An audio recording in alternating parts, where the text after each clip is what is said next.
everyone. Let's see. Hold on. Gotta change this mic a little bit. Let's see. There we go. Alright, I just got done doing mixing for like, what? 4 hours straight? Oh my god, I hope it will come out. Well, it comes out to be one of my best mixes. Orchestral mixes. That's a little harder because you gotta take into account for the dynamics and whatnot. And oh boy, it was a travesty. And I've been liking that word lately. I don't know if you guys are into all that. Yo, what's up? How's it going?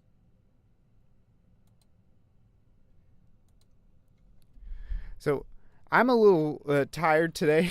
Like I said, I just had to do a mix, an orchestral mix, like this little remix of a tune that one of the game developers on Instagram wanted me to do for Christmas. So that's going to be coming out tomorrow. I'm excited for that. Yeah, it's one of the first pieces I did with my Spitfire audio orchestral stuff, BBC orchestra stuff. So I'm excited for that. But yeah, still got to keep composing. I said that I'm going to do it at 7:30 tonight, and I will do it. Yep, so let's get into this. I have not. So it does everything sound alright? Let me see. Should be okay.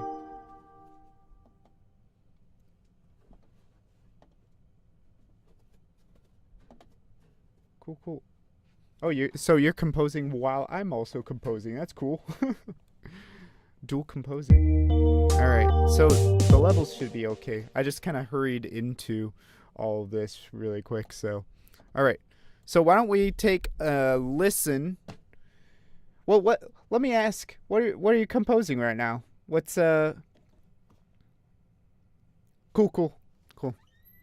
I saw it on OBS. It should be all right.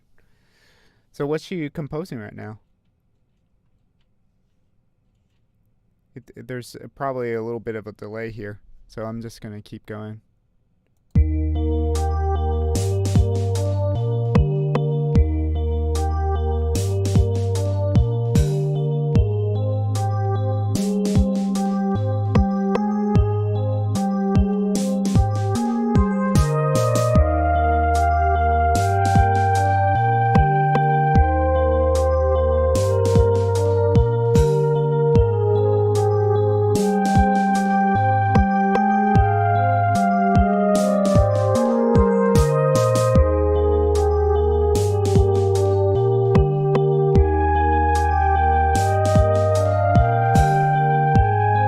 Okay, now I'm starting to remember this piece.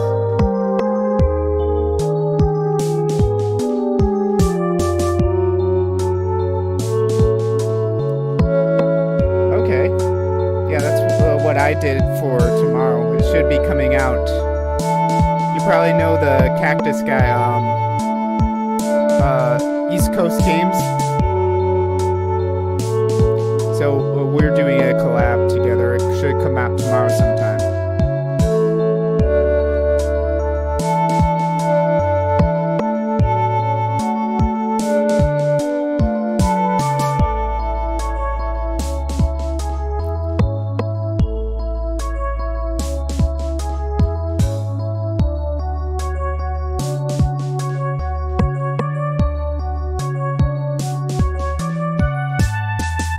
All right, cool. So, like, I remember this piece. This is the piece that I was going to do.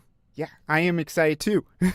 So, like, this piece, what I kind of just wanted to do, because I found out last week that it's actually really easy to modulate from into any key using this. Well, 3 other keys from a major mode, just using the diminished 7. So, like, for instance, right now I think I started in F, and so then I can use the E fully diminished chord to go to one of 3 other keys. Because, like, the thing is, if you think about it, there's and you probably know this already, but there's only 3 fully diminished chords possible, right? So if we're talking from just starting from C, you pretty much have only C fully diminished, C sharp fully diminished, and D fully diminished. And then that covers the entire chromatic scale, right? So what I am trying to do here, and because modulation is one of my biggest weaknesses, I'm going to just play around with that idea. And so what I am doing is I'm going to modulate into minor thirds each time. So the first section is an F major, then it's an A flat major, and then it's going to go to C major, and then it's B major, and then it's going to go to D major. Or if you want to go with, the fully diminished names for everything, it would be C flat major and then E double flat major. Ooh, scary. Okay, but yeah, that's kind of the premise behind this. So let me see. Now I gotta get a new thing up here. Let me see. I'm still using this plugin by Plog. Plog, I don't know. I call it Plog because that's what it looks like. But let me look for it here. I need to remember my alphabet. Yeah. Okay, so this plugin is what I've been using for pretty much all of these streams so far. The ChipSynth SFC. I really love this. Like, see, it got all these factory presets, and then it's got this player in here. This is one of the coolest things about it. Like, see, I already have some ROM music pulled up, but yeah, you just go to this website. I forgot what it's called. There is a website. If you just look up Super Nintendo ROM SPCs, then you can get these. It's like the original music for it. And you just pull one of these in. See?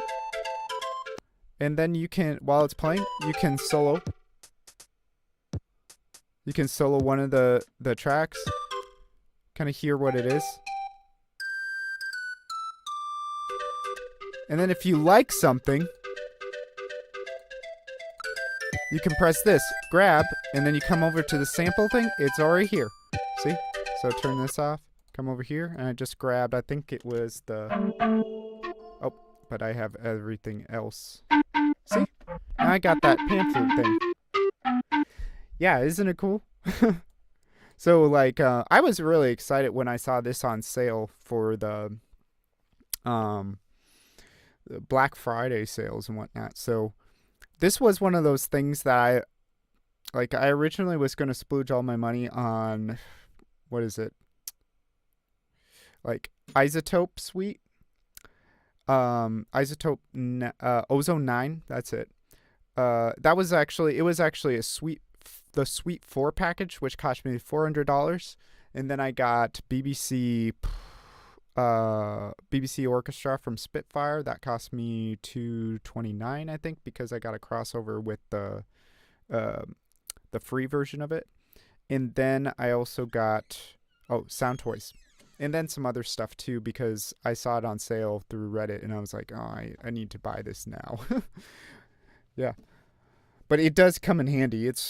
I love this. Like, this is what has really taken my 16-bit writing to the next level. Yeah. So, hey man, did you get anything for Black Friday? I'm kind of interested what other people have gotten. Oh, I love Ozone 9. Like, I used to, I tried it before, and I used to really like using it, and then, yeah, something at my computer, and then, I don't know, I was using it on another person's computer, so, yeah, I really liked it before, and then I could only afford the standard, well, not the, like, what is it, like, the really cheap version of it, and then this time I finally got it. And pretty much, if you're going to mix and master and you're just kind of just getting in, I think like the Ozone Suite is the perfect thing. It's $400. It's kind of expensive, but not as expensive as buying like a whole bunch of other stuff like yeah. I got the Moog Grandmother. Ooh. I played on that that one in a music store a while back. To be honest, I couldn't figure it out because it didn't feel like I don't know what's with me, but when I get my hands on an analog synth, it just doesn't feel this. It doesn't act the same way as a digital one. Like where I feel like things should be working, it doesn't work on that. I'm not really sure. But Ozone 9, I totally endorse it. I love Ozone 9, and I might actually be using that for the rest of my life, or something more shiny might come along. I don't know. Oh, maybe I shouldn't have water drinking noises on my stream. Anyway, but yeah. So let's find us a new part. So like we just had this part here where it's kind of like this woody bassoon kind of noise. And it was pretty much just bell tones really on that. And then we're going into C flat major.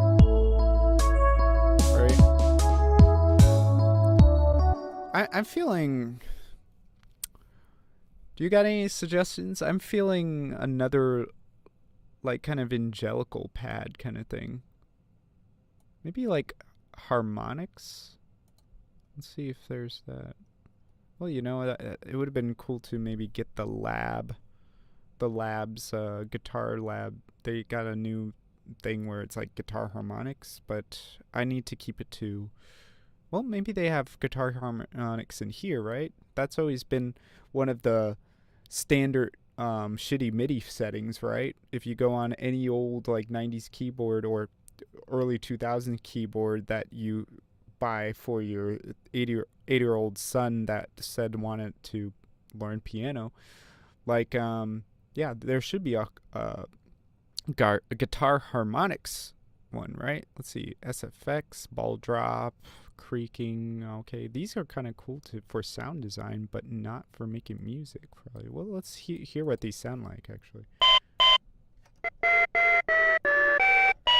It's kind of, that sounds like something I made a long time ago.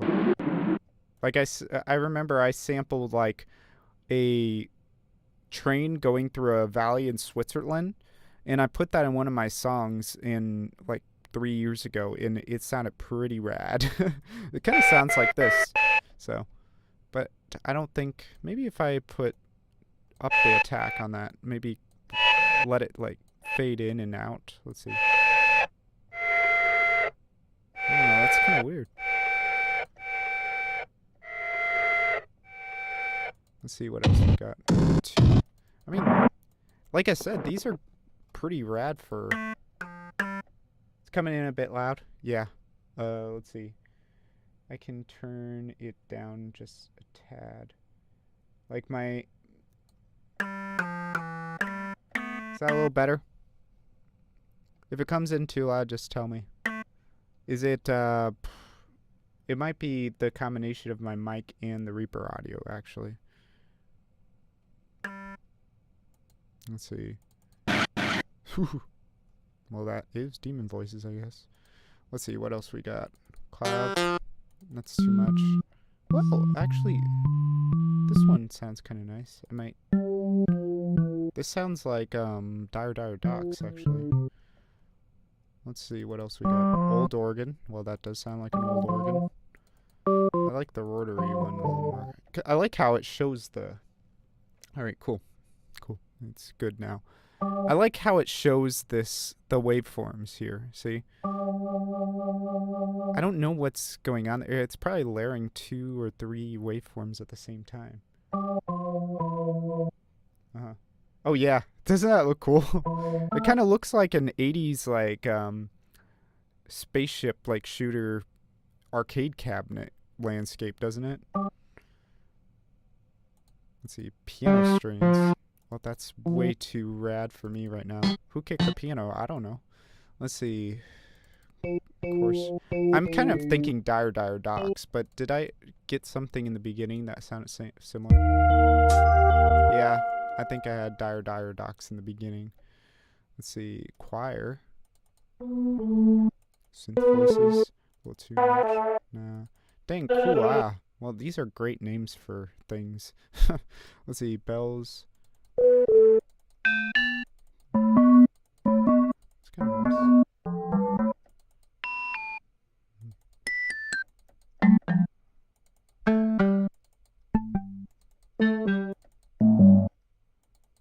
That was kind of crazy. Ooh, I like that. It kind of reminds me of the sounds from Secret of Mana. There was like a gamelan sound in that one. That was pretty awesome.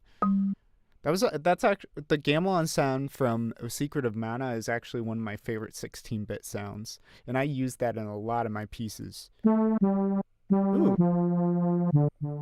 I kind of like the brass actually. Anything that tickled your fancy so far? Ooh, that's nice too. I'm feeling this FM brass 1. Not 2 or 3. 2 or 3 is a little too harsh. Because I want this, and trombones, of course, too harsh. Okay. I think I'm gonna go with this. I'm gonna see how this, if this can be massaged in a bit. But first, I need to see what is going on with,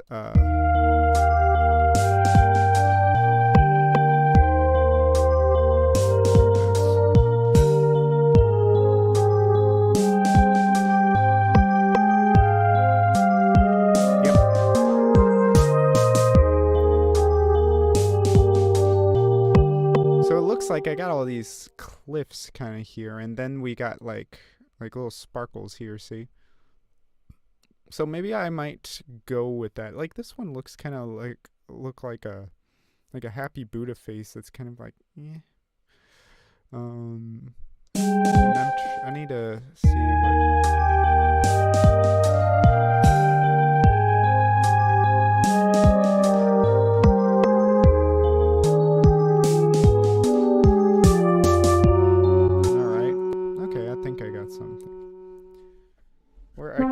what kind of place something around with that. Let's see, it's in B major, right? Well, that's going to be hard on this keyboard. Oh, wait. Is that B major or B minor? Bum, bum, bum.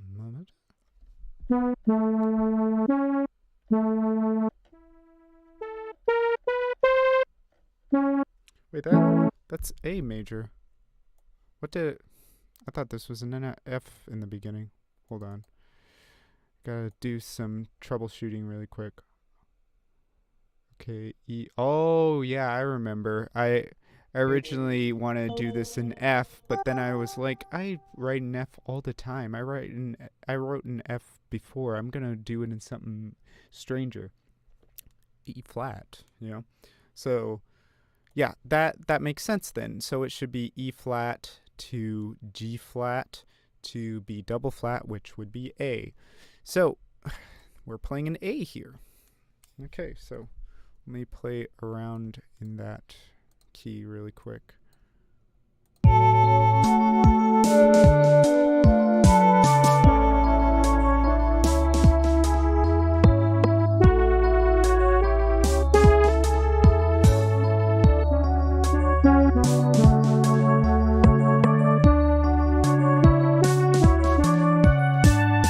Like that. Oh my god. Just in the beginning it's like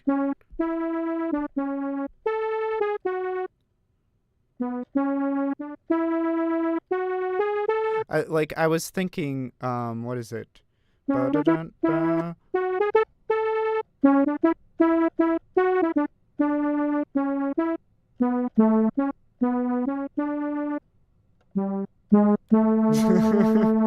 Maybe we'll just kind of like sneak in. Santa Claus is coming to town in here. Let's see.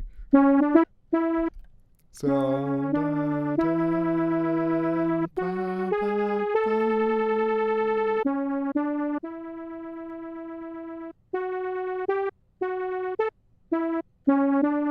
See, I'll do it just like really slow, and then no one will ever notice. That reminds me of a really fat beat that I heard once that was made by taking the Adventure Time theme song and just stretching it. Oh no, it wasn't Adventure. The visual for it was Adventure Time, kind of like Adventure Time silhouette it and whatnot. But then it took the Rugrats theme and it stretched it out, and you couldn't recognize that it was Rugrats. But then you like quickened it up, or what is it? You up the tempo in like software or something, and then all of a sudden it's like, whoa, that's Rugrats. You know, I thought that was one of my favorite beats, and I need to find someone needs to find that for me. But okay, so I think I'm going to try to do it live because I've been trying to get my my keyboard skills up a little bit. Okay, let's try this. Should I do it higher? Well, I'll decide that later. Oh, oops. I forgot I need to put the metronome on.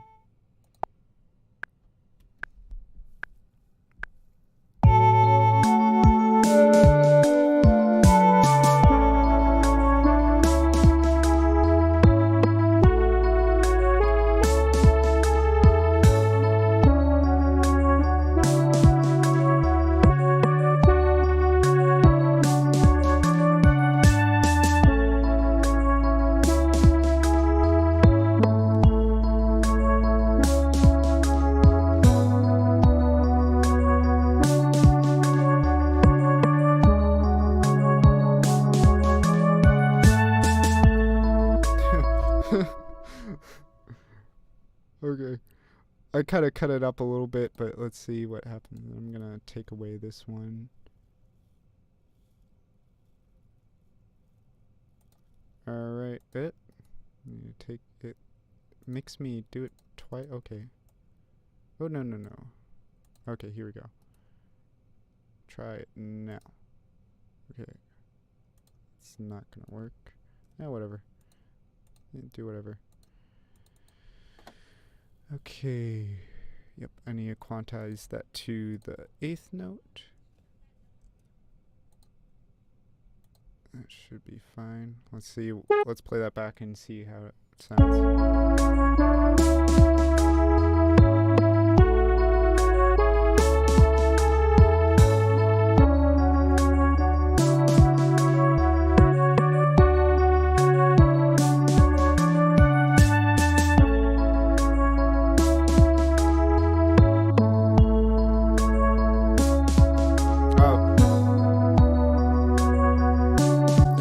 To change that a bit. So there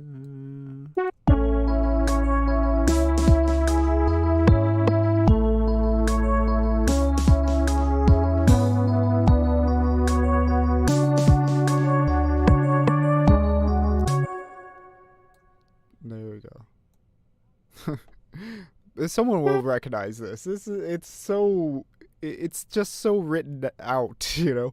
Okay, all, and I'm going to make all the note velocities the same. But I feel like, oh good, that's exactly what I need. I need some SNES vibes here. Do you say SNES or do you say SNES? Like, because I think people say both. I keep calling it SNES because I'm an American, I guess. I don't know. But yeah, over here we like to just smash words together and with syllables that shouldn't make sense. Well, or actually they do that more in Scandinavia, don't they? When they're speaking svenska. Pratar du svenska? And that's actually Swedish, so I'm not being racist or anything. I can speak a little bit of Swedish, but not as good as I used to. Let's see. What am I doing here? Oh, yeah. I was thinking this sounds a little empty, and I really want to get rid of this because it looks nasty. Okay, good. You say both. Let's see. Delete act. Okay, there we go. And then I'm gonna make this another. Okay, so we got the primary colors, and we need this to be orange, right?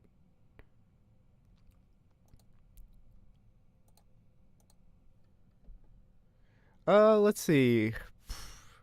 Well, I speak English.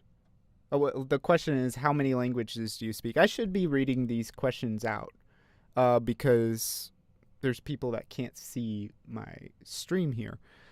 But English, of course. The first, second language well, this first foreign language I learned was Spanish, technically, because like my mom is Cuban, and then I learned 8 years in school, like regular public school, but I didn't learn how to speak. Like I couldn't speak a foreign language until after high school, which is when I started learning Mandarin. And I've been learning Mandarin for 10 years. So Mandarin Chinese is what I speak every day with my wife. And so that language I'm getting my master's degree, and I've taken classes in Mandarin, fully in Mandarin, no English at all. And I've written like 20-page essays in Mandarin multiple times. I've read 100 plus books in Mandarin. So Mandarin, yes, I speak it very, very good. Probably as good as English, probably. Then my next one would be, and this is, see, polyglots and, well, language learners. I don't really like saying polyglot because it feels like I'm being, what is it, facetious a little bit. Is that the right word? Yeah. But then I learned, but like language learners can't really say a number because they're all at different levels, and what is fluency? It's kind of hard to say. I know I'm completely fluent in Mandarin, no question about that, but the other languages, I can get around, but I mean, yeah, I can get around. Like if it was Fanfang's, like my wife's hometown language, like in her village in the middle of like bumfuck nowhere in China, and actually her village, get this, is only 60 miles away from Wuhan. Like when we were in China when the whole pandemic started, and we were actually going to go to Wuhan because that's where you have to go through to get to her village. And so we canceled that and we came back to America, which I don't know. It's a crazy thing. But anyway, like I can speak the dialect over there. Well, dialect. I would call it a language because if you know Mandarin and you hear their language, you can't understand it really at all. But yeah, so I know that one. And then I know Cantonese, another Chinese language. So yeah, I'm fairly good at that one. And I had a lot of friends from Guangdong when I was in university at Xiamen. So Xiamen is a city right across from Taiwan, right on the mainland. And yeah, like they don't speak Cantonese there, but I had a lot of classmates that are Cantonese, so I spoke Cantonese with them. And then I also learned Taiwanese, or Minnan, how they call it in the mainland. It's what they speak in Xiamen. And that's a really hard one because they have 8 or 9 tones depending on the area. And each area is kind of vastly different, so it's hard. So let's see, that English, Mandarin, I call it Chirbinese, which is my wife's hometown language. Cantonese, Taiwanese, but Taiwanese, that one's really hard. I can't really do anything with that one. Swedish, I studied for about a year or so, and I had a Swedish friend, and we spoke in Swedish sometimes, but now if you made me speak Swedish, I really couldn't speak it that well. I could kind of say some very easy stuff, but not like I used to be able to. But even then, I wasn't really able to speak it that well. And now I've been learning Spanish for about the past year or so, and I'm still continuing to learn it. And I've been able to speak to my abuela, my grandma on my mom's side, more. And then, what is it? Yeah, like I also have a Colombian teacher now, and we've been able to keep conversations pretty much 99.9% in English. And her English isn't very good, actually. Like, I can't ask her a lot of words, actually, but I can talk to her for an hour without my head burning. So I've also studied other languages like Japanese, German, Russian, and whatnot, but I've never learned to speak those. I just kind of dabbled in them. The ones I just listed are ones that I can actually, I I I can have a conversation with, or used to be able to speak fairly well. Like if you had me speak um, most of the Chinese languages I've studied, I would be able to get by, especially with Mandarin. Mandarin, I can do anything I can do in English just as well as I can in Mandarin, pretty much. Or even better, depending on the cultural context, because there's some cultural context I don't know how to get by in English. That's another whole nother story. But, yeah. Let's see. I want to learn more languages now. Yeah. I go for it. If you ever have any questions about how to learn languages, just ask me. Like I love it when people learn languages, and it's one of music and languages are my passion. I love doing that, and philosophy. I love that stuff. I grew up speaking Spanglish. Haha. I dabble in Japanese and French. So I'm guessing you're also Latino, maybe. Like I'm half Cuban, and then half meat and potatoes countryman, because my grandma and grandpa are come from a little town down in southern Illinois, and they speak like this. Like they say, "Yin's ready for supper? We're just sitting down watching the deer today." Yeah. So every time I go over to their house, I kind of speak like that. Oh, ¿puedes hablar en español? Mi español no es bueno, pero puedo hablar cosas sencillas y lo que sea. But yeah, like I'm not going to do too much Spanish out here unless people ask me questions in Spanish. But I hope in the future I can just have a lot of different people from different places all over the world. It'll probably be easiest to do Chinese and Spanish for me. Maybe Japanese. Like I also dabbled in Japanese and French because I had a Belgian friend, and I also had, Japanese. Who doesn't want to learn Japanese that's in games, right? In anime and all that stuff. Like that's my second language I'm going to learn after I'm done with this year of Spanish. But I don't know. If I get some opportunity where I get to use my Spanish more often, then I'm just going to put my Japanese off for later. But I have Japanese friends now, and I have a cousin in Japan, so I think I'm going to learn Japanese. Of course, I'm going to learn Japanese one day, but with Chinese, I already understand like 30-40% of it just by looking at it. Mm. Oh, really? I'm guessing somewhere in Texas then, right? Or Southern California. Oh, and I'll read it. I learned more Spanish when I worked for GameStop. Yeah. I really need to get a job where I can speak it. Okay. That was my oh my god, now I'm thinking in Chinese. My chachu, I forgot how to say that in English. My little transient, is that what? No, not. That's music. Tangent. That's it. Oddly enough, Southern Texas or Southern California. Well, maybe you don't want to say on the chat, if you're not comfortable saying. Oh, Arizona. Yeah, of course. Yeah. I would love to go to Arizona. Okay, well, like, Grand Canyon, and then I also want to meet some of the like the Navajo people and the Apache people are down there too. I would love to learn more about their culture and whatnot. And then I want to go to Phoenix, and there's also the the instrument museum, the musical instrument museum down in Phoenix. I think I really want to go there and see the octobass. Sounds like such a villain, you know. All right, let me see. So with this sound here,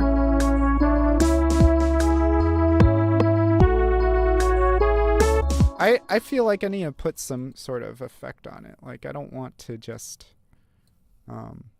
leave that. So maybe I'll just bring out my boy. Oh, is it? So you've been there.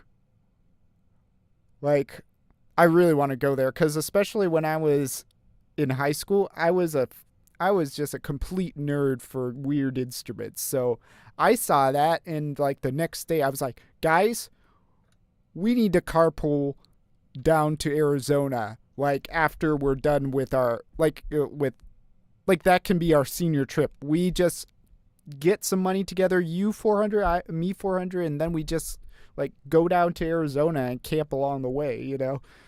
But that plan fell through because we're all poor. We're kids. And maybe let's see. I got to see instruments from BC. Oh, yeah, that would be cool, man. Like, you know what's one of the oldest instruments is actually a Chinese instrument called the sheng. I don't know if you ever heard of that one. Like, it's pretty cool.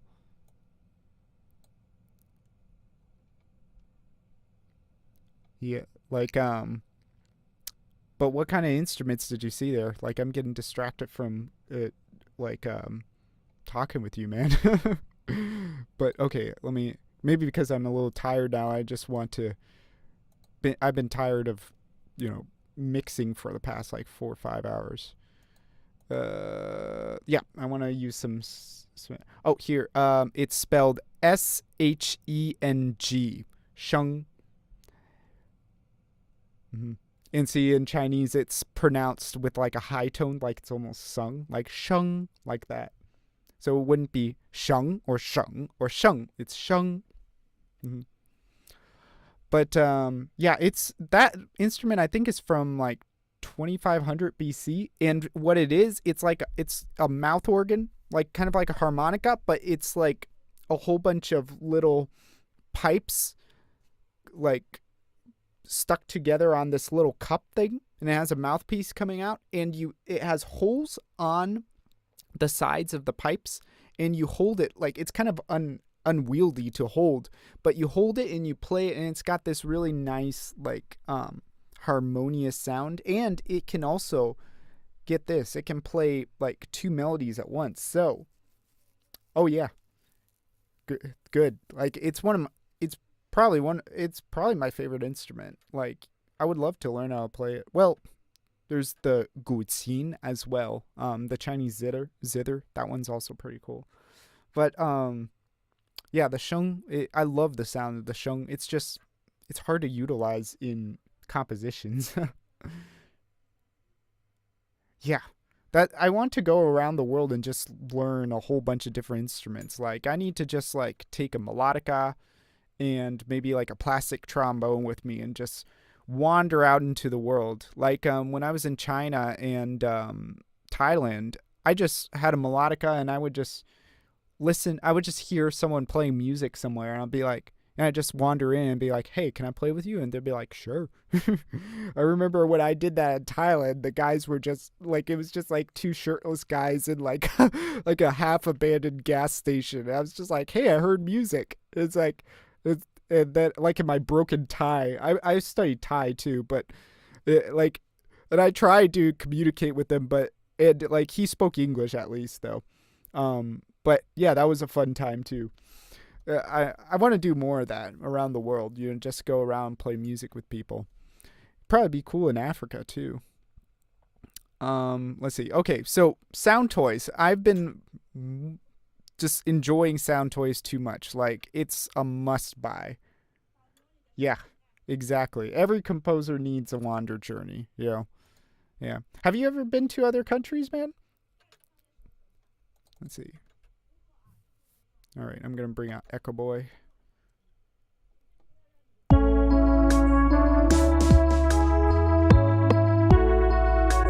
Okay, I might need to do it. And then a lot of feedback. I kind of want to do this, yeah.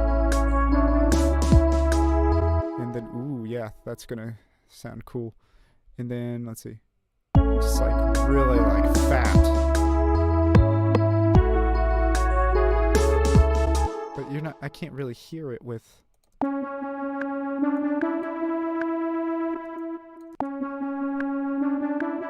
I like that. Blucka, blucka, blucka.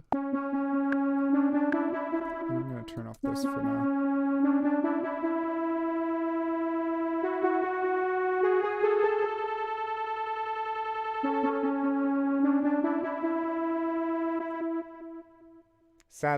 Sadly enough, but I'm hoping to change that after COVID.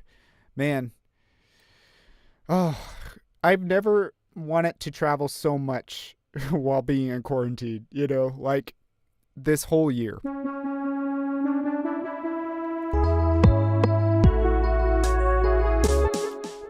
Like I really want to go more around America actually now, cuz like there's a lot of places that I have never been to around here. So where do you want to go to? I'm guessing Japan and France is on your radar then, right? And I'm going to try doing like single notes here since there's so much echoes now.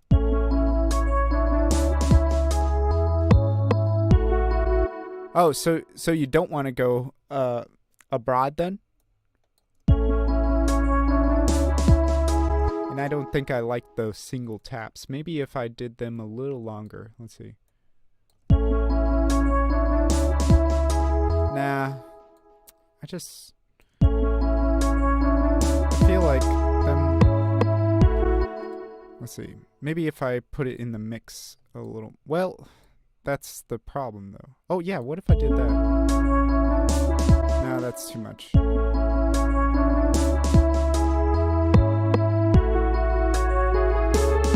Kind of cool actually.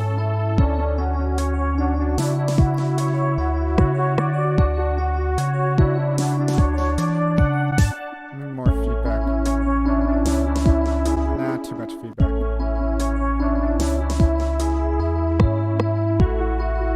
Africa sounds fun, and Europe, Japan too. No, I like. Yeah. Like Africa would be a hard one though, especially with my stomach. Like I need to get my stomach a little better before I go to Africa, I think. But like I also want to learn French before I go to Africa, because a lot of the places I want to go to in Africa are French speaking, like West Africa. But I mean, there's like Ghana that speaks English for the most part. They also speak Twi there, but I think a lot of people also speak English there. I've met a lot of Ghanaian people, and they're all... The thing that's really interesting about Ghanaian people, I used to live by like a Ghanaian couple. Ghanan? I don't know what you would say for that, but they used to live in the apartment. Belize, yeah, that would be cool too. Like a lot of good snorkeling places, right? I've never been snorkeling, so you know, but I've heard it's cool. And there's like this translucent wing butterfly. But like this couple, I would talk to them from time to time, and like I just love hearing their accent, like the like most African accents, like especially West African accents, sound really cool. You know, it just sounds like, man, they're going. I don't know. I just really love it. But like, I was talking to this a Ghanaian woman, and she was telling me that it's so happy in Ghana. Like everyone's so happy there. And she said when she came to America, it was the first time she knew that the concept of depression existed. And that was like, what? Like she was like, yeah, I never saw anybody sad until I came to America. I was like, whoa, that that kind of hit me in the existence, man. I was like, wow. I mean, if they can never hear of sadness until they came to America, I mean, there's got to be something on the like real, like, mm, like the, what would you say? Like a really, not even, I don't want to say tribal, like, I'm thinking of a word in Chinese, 原始. And see, this is the problem with my brain because I speak Mandarin with my wife every day, and so a lot of my smart sounding words are in my brain in Chinese now because I usually don't speak English a lot except to my parents, and we don't usually speak about intellectual stuff. But it's like that concept there. It's just getting happy or being content in life is something that you don't need all this modern stuff for. They're living in Ghana simply, and they're happy, So, yeah, I think, and I think it really impacted me a lot more than I thought. Because, like, once I got to China and I started living a more, like, simple life, not as much money. I mean, like, China is a very modern place now. Like, it's pretty much the same over here for a lot of places. But, like, going over there and being there for the first time and, like, being on my own for this first time, like, I didn't have a lot of money. So I'd have to, the first apartment I lived over in China was, like, literally the size of this room. It was that small. This room is like, what, maybe 100 square feet altogether, and that was the kitchen, the bathroom, and the bedroom. That's all it was in China. So, like, but dude, I loved it. Like, it's amazing, like, how happy you can be on so little. And I learned that from so many people I've met around Thailand and China and whatnot, and it's really amazing to see that, and I want to see more of it. Yeah, it's really tiny, and they get even tinier in, like, Hong Kong and Beijing, especially in Hong Kong.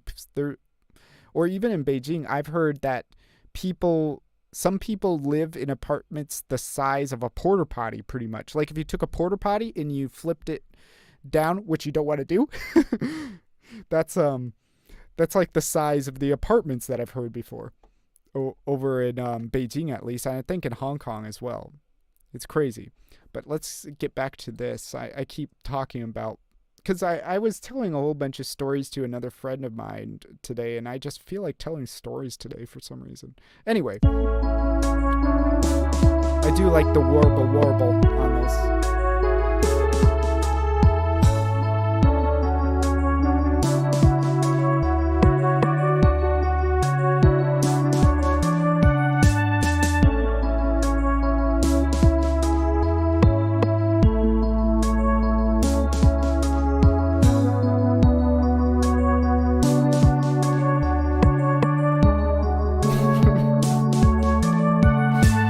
Okay.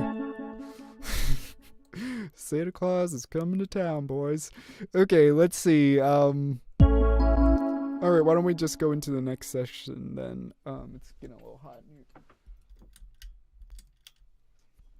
here. Okay, so we have our section in A major, and then we go to C.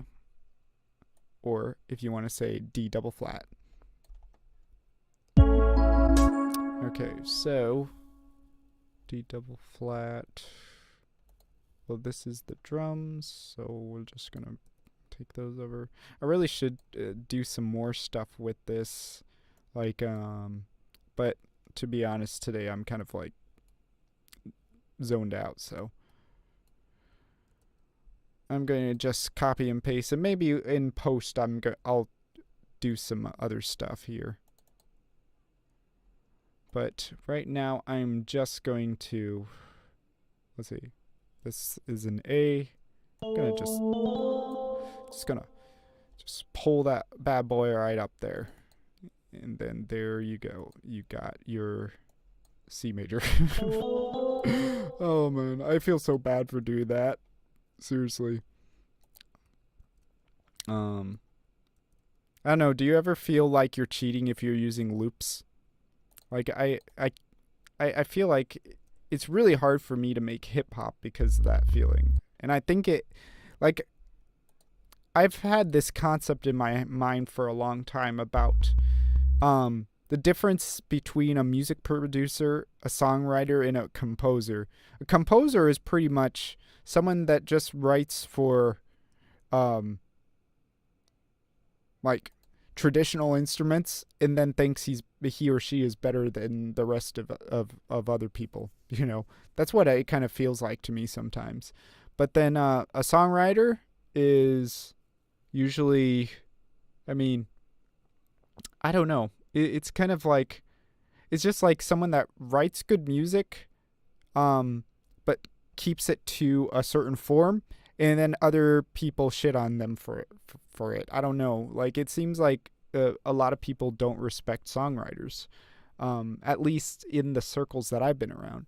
And then music producers, a lot of times, at least in the classical music circle that I've been in, they're kind of just always unknown. You know, it's like no one really knows who they are. But I think in more like outside of music circles, people know about music producers more. I'm not really sure, but I don't want to be either any of those. I don't want to be a composer. I don't want to be a songwriter. I don't want to be a music producer. I just want to be a blend of all of them and not care what I'm called. You know what I'm saying?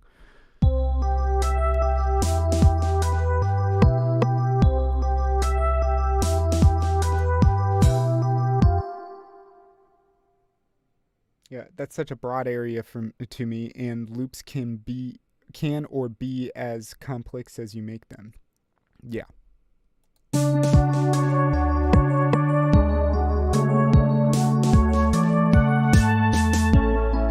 Well, I mean, like for drums and stuff. I don't know. Like, I think a part of it is because when I was in uh, college, well, doing my undergrad, my composition teacher kind of taught us to never do the same thing.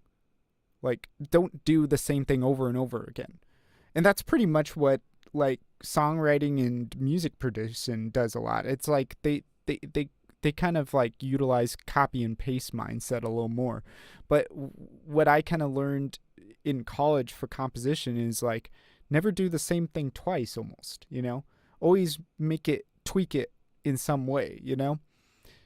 But yeah, I do think, well, you know, it's a hard thing to say. So like be you and be what naturally comes out. Like it's hard to say that sometimes cuz like the thing is if you want to improve, then the you now is not what you want, you know? So what is natural? Like I guess there's like a natural curiosity to move in a certain direction, but to just accept if you like to just accept the now means that you can never go forward. It's kind of it's kind of a hard concept to kind of wrap my head around sometimes, and I've kind of come to the conclusion that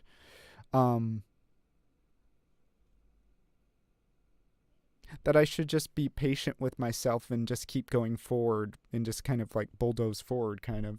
I don't know. What do you think about it? Yeah, I was told the same by my professors as well. So you did music theory and composition in undergrad, or did you get a graduate too?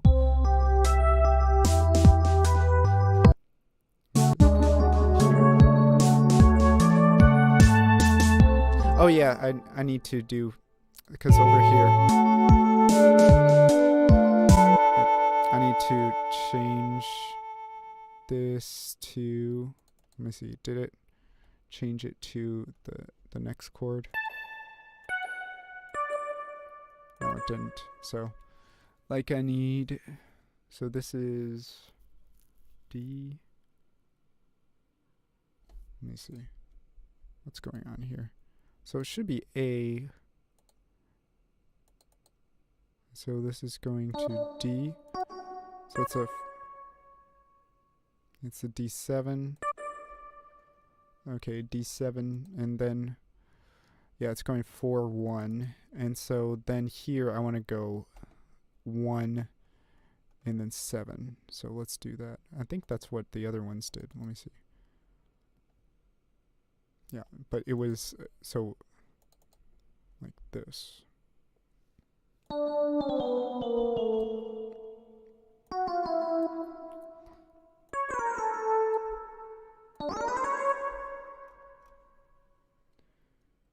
Let's see.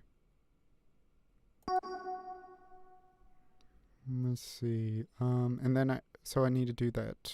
A D. Yeah, D. Fully diminished. I'm getting sleepy. Oh, it's been a tough day.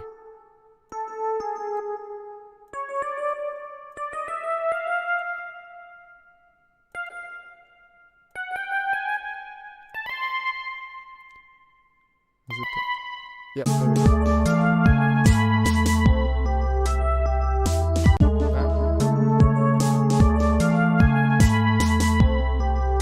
I don't know, that wasn't the right chord, I think. Let's see. D. Alright. Well, I mean, it should be a C flat, right? Let me see. I'm going to try to approach it with a D instead. Take everything up an octave. It just didn't sound right. Oh, wait. Okay, that's why. I'm trying to think now. Whew. D, F, A flat, C. Okay, there shouldn't be a B. I'm thinking when I was thinking it was F. Be diligent in your craft and keep doing bulldozing forward. Yep. That's what it is, man. Like, it's like, I used to think the same as a lot of other people, where it's like, get inspired to make art. But the thing is, inspiration barely ever comes. So, you just kind of just gotta push forward and just do something every day, you know? That doesn't sound right. What am I doing? So, D, F, A flat. I'm tired. Okay.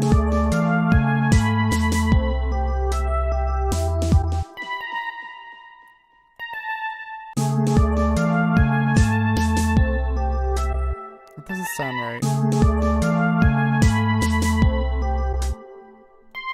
But I think I know why. It's because I need to hear that next note going up. Let's see what happens if I just do that. I'm going to experiment with that.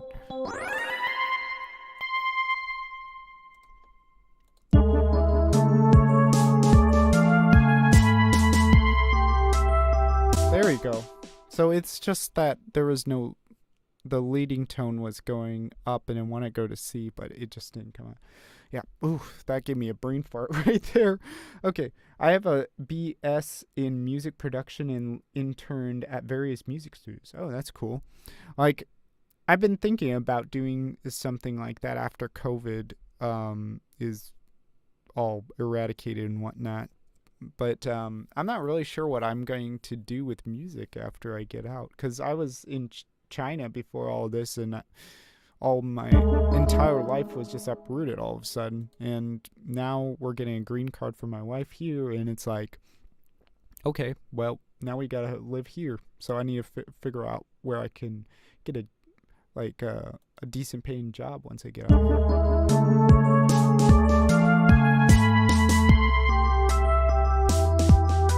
Actually, for this last one, why don't I just like make a little bit of a melody within this, like kind of like a self-hawk it. So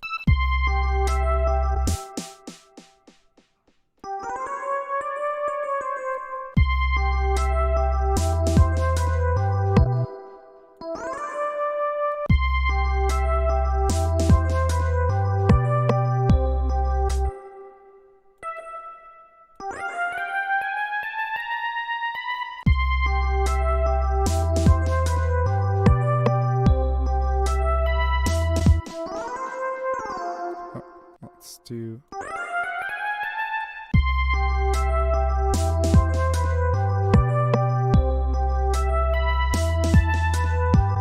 Oh, no.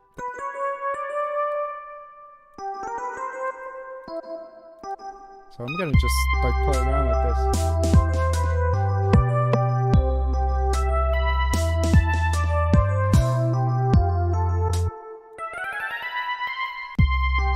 So.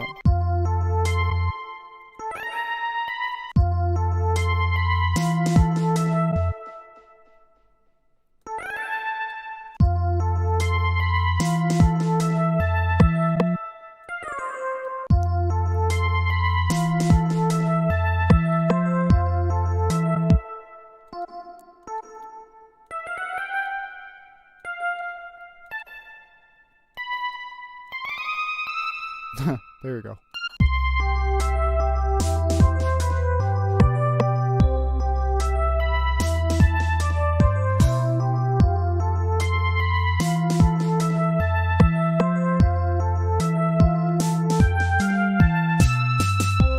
That's a little ear piercing. I think I kind of want to... Okay. So I'm just feeling like I should... Oh, wait, I can just do it here. I'm going to roll out some of those high frequencies on that.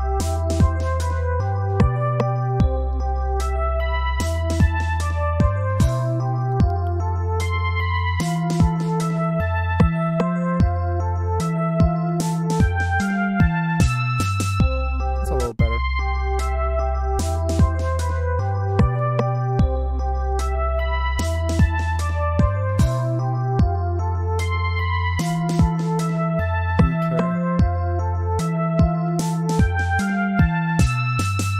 See, it doesn't completely destroy your ears now.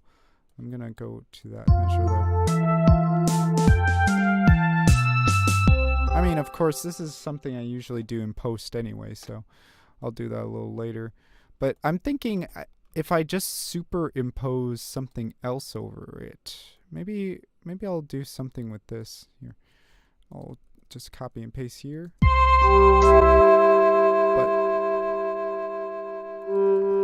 I mean, it's kind of a little too spooky, though. And just take out all these little things. Yeah, why not that? Let's try that.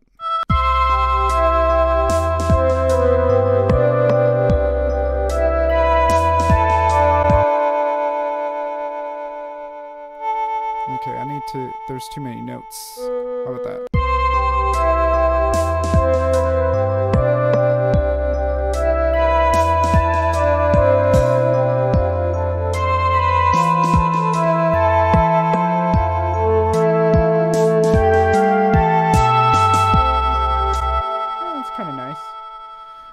It's a little overbearing in the other part, though. I'm gonna have to mix that in a little bit, massage it between the two. And then, let's see. I want to first make this connect back here. So that's going to be an E flat 3, so I gotta make this. I'm gonna make this go down. It kept going up, like, see at the end, but I'm gonna make it go down here. So this is gonna be a C.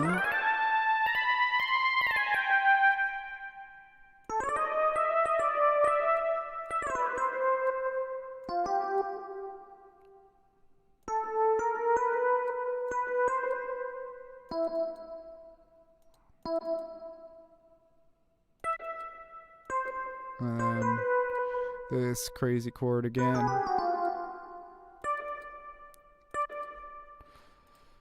Here we go.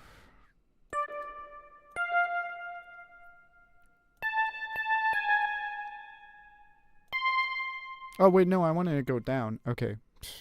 I'm getting a little forgetful now.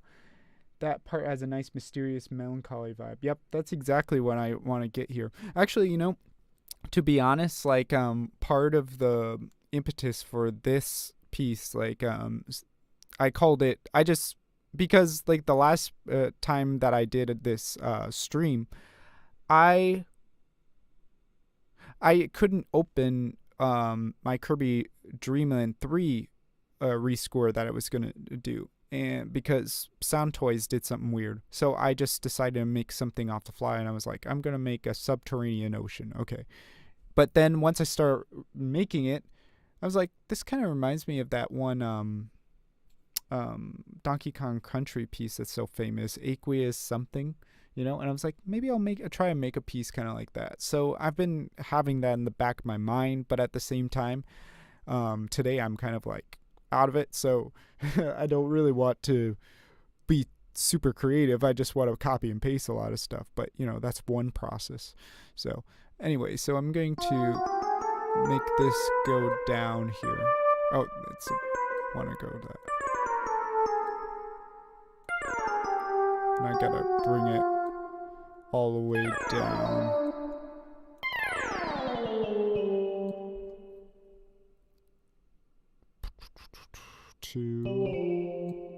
Let's see if that works.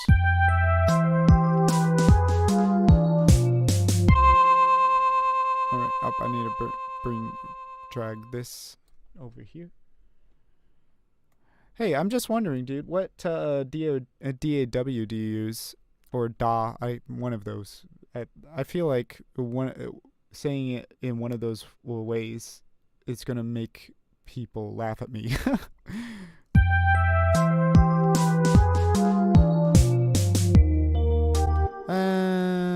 I think I need to bring it down to a D, actually. Right? No, it's just, and because it's a diminished chord, I can just drag it straight down like that, right?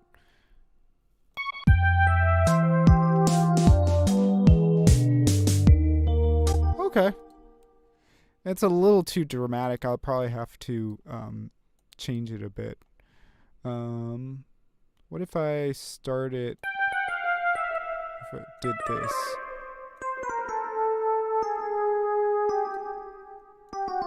Yeah, what if I did this? Yeah, that's a lot better. Okay.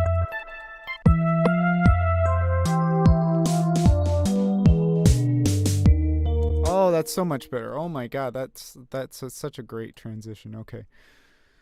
Alright, so then we gotta do a little bit of boogie woogie here. Let's see what we can do with this guy. Okay, so we got a big ol' high note here. We ended on a high note, and we're gonna be on another high note, or let's do end it.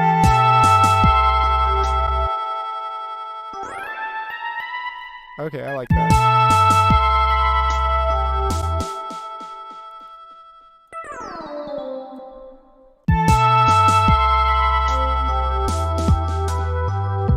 Yeah, I use mostly Logic Pro X, but at the moment it's giving me crap. I should yell that, but my wife is giving a yoga class in the other room. Pro Tools and Ableton. I have tried both of them. Like, for some reason, both Pro Tools and Logic Pro just kind of, I don't know. It makes me feel like I'm using GarageBand, so I didn't like it. But Ableton scared me. I used it and I was like, oh, this is scary, and I just didn't use it anymore. So I just went to Reaper and was like, this is just right. This was my Goldilocks DAW for me. I used each one for different things. I actually used FL Studio for a while too, because when I was trying to do like some more music producer kind of stuff too, like FL Studio just kind of made a little more sense for that. But then eventually I just started using Reaper.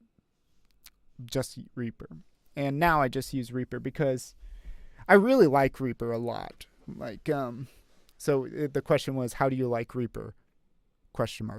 Like yeah, I really like Reaper. The thing about Reaper is down here, like if you look down here where the grid is, you can change this number to whatever you want. It doesn't matter. Like I can make, okay, so these are meters. This is metered in 5/4, and like for instance, if I want to do quintuplets, I just change this number to 20. Bam, 1/20th, and then now I can put in quintuplet notes, and I can make a whole bunch of like rhythms out of fives, you know. Or if I want it to